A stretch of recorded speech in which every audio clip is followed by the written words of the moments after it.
Compact SUVs, like this updated Renault Captur, which offer all the benefits of a supermini with an added dose of practicality, were not that long ago a groundbreaking new genre of car.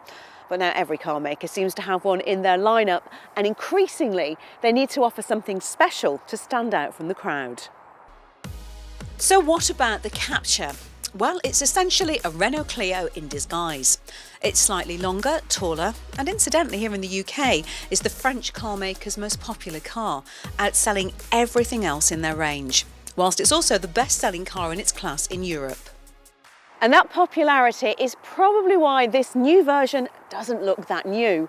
Okay, it's had a few styling tweaks in the form of new lights, including LEDs here at the front, chunkier bumpers and a new front grille, which really bring it more in line with the other SUVs in Renault's range. And now there are even more ways to personalise your Renault Captur, with the addition of new wheel rims and different colours to its two-tone colour scheme, bringing the number of choices up to 36. Inside, well, the Captur's interior has never been its strongest point, but Renault has improved things by adding more attractive soft-touch materials, along with the choice of 3 infotainment systems in the range.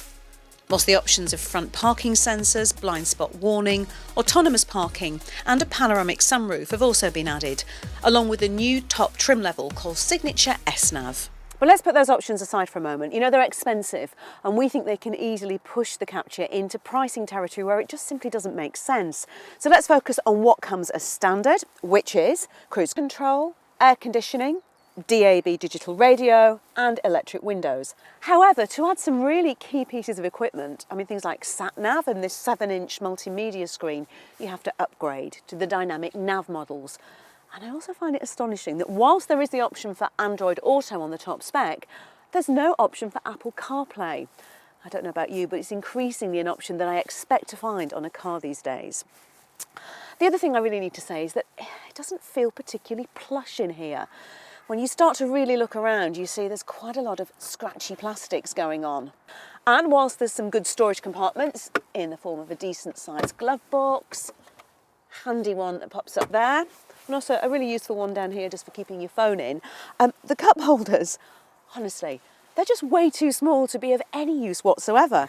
I mean, one of them we can't even get a cup into, and they're also in what I think is possibly the most impractical place I've ever seen, right down here next to the handbrake.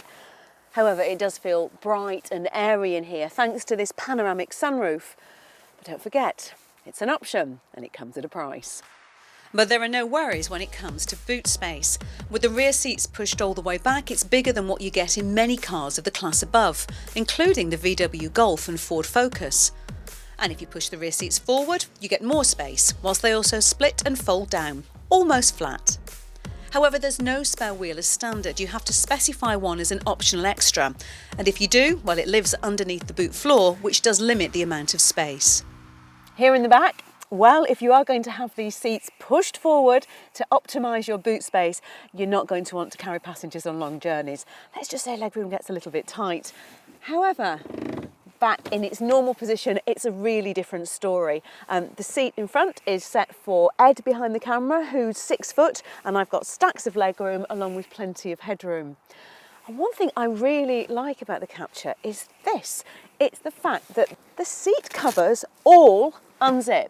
Every one of them can be taken off and washed, which is absolutely brilliant for a family car. And sticking with the family car theme, as you'd expect, you get 2 Isofix child seat points here in the back, but you also get one in the front passenger seat, which is something I really like. And the doors, well, they open nice and wide, which makes it easy getting children in and out. When it comes to engines, there are 2 petrol and 2 diesels on offer, and our pick of the bunch is the small 3-cylinder 0.9 litre petrol. But you know, don't let the engine size fool you, because it packs quite a punch and actually feels far quicker than the figures suggest. It really does seem to suit the Captur's nature, and whilst it isn't as fun to drive as, say, the Mazda CX-3 or maybe a Seat Arona, it's still enjoyable if you opt for the 5-speed manual gearbox, which is far more responsive than the rather sluggish automatic gearbox. It's easy to drive around town and to park thanks to its light steering, but the downside of that steering is a lack of feel for the corners when you get out on faster country roads, where you also get more than just a hint of body roll. And it could also really do with a sixth gear to help reduce the noise levels when you're cruising on the motorway. You get up in fifth and you just feel like you've got nowhere to go. With the diesels, the 89 brake horsepower 1.5 litre DCI strikes a reasonable balance of performance and fuel economy, with a claimed average figure of 78.5 miles to the gallon. But do be prepared to sacrifice a bit of comfort, as the diesels are a bit rattly and tend to vibrate through the pedals and the steering wheel more than the petrols.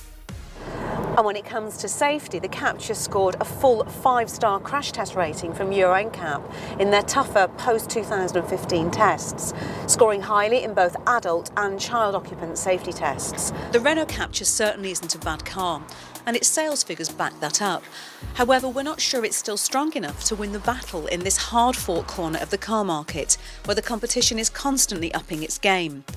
So it's worth investigating what else is on offer, because buyers who like the idea of a compact SUV are certainly not stuck for choice. Why not take a look at our videos of the Seat Arona or the SUV playlist, and don't forget to subscribe to our channel.